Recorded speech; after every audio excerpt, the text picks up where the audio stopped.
안녕하세요. 보험 레시피입니다.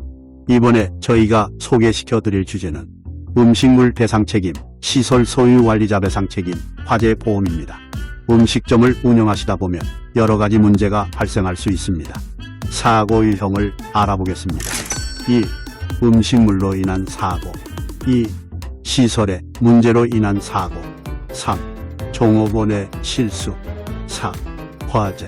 이런 여러 가지 문제가 발생하기 때문에 음식점을 운영하는 모든 자영업자분들은 보험을 가입해야 합니다.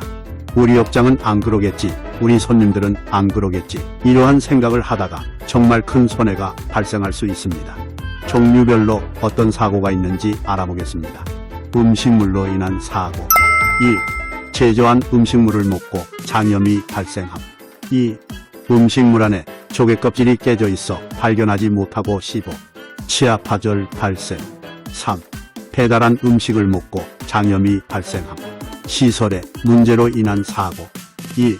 바닥에 물기가 있어 미끄러짐. 2. 업장 밖에 있는 시설물로 인해 사고 발생. 3. 업장 구조물이 파손돼 사고 발생. 종업원의 실수. 2. 종업원이 수출 옮기다 사고 발생. 2. 음식을 서빙하다가 쏟아서 사고 발생. 화재. 2. 수출 만드는 곳에서 화재 발생. 2. 업장 안에서 수채, 기름이 들어가 화재 발생. 이러한 여러 가지 사고로 인해 갑자기 큰 돈이 들어갈 수 있고, 최근 음식물로 인해 보험 사기를 치는 사람들이 많아지면서 업주의 피해가 커지고 있습니다.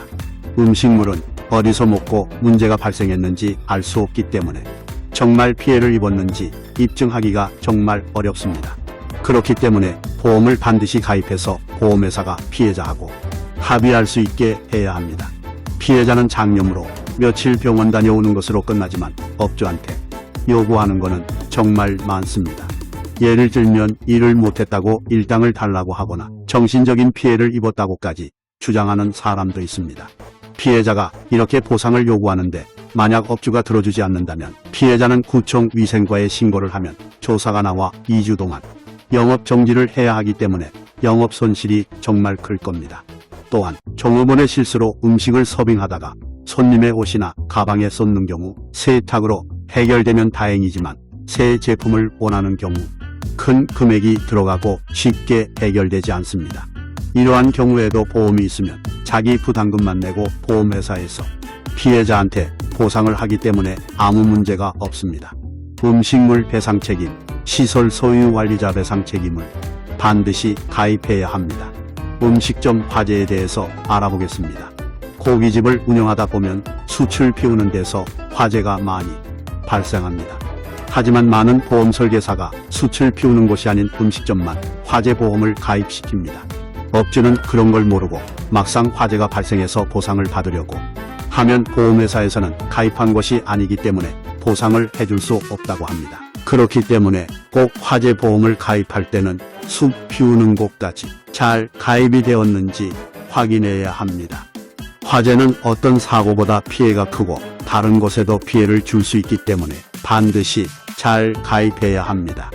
화재는 언제 어디서 갑자기 발생할지 모르기 때문에 항상 보험이 제대로 가입이 되어 있는지 확인을 해야 하고, 가장 중요한 건 보험을 잘 알고 화재 보험을 직접 해봤고 보상을 해본 경험이 있는 보험 전문가에게 보험 가입을 하는 것이 중요합니다.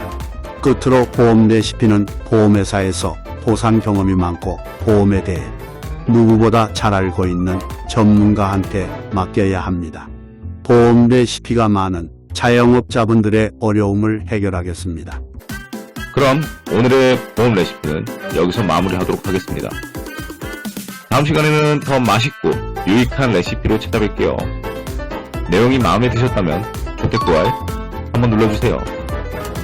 여러분의 구독, 좋아요가 저희한테는 큰 힘이 된답니다.